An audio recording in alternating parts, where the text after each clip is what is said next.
The Renegade I-Series top-load spray-off cabinet washer is an in-cell, mid-production quick cleaning system designed to handle high production rates, only cleaning off heavy contaminants.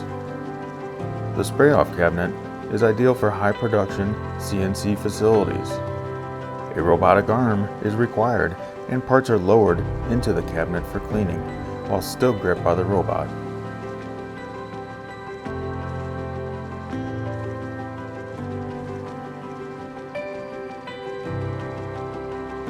Wash and dry cycles are determined via communication with the robotic arm and the facility's communication system.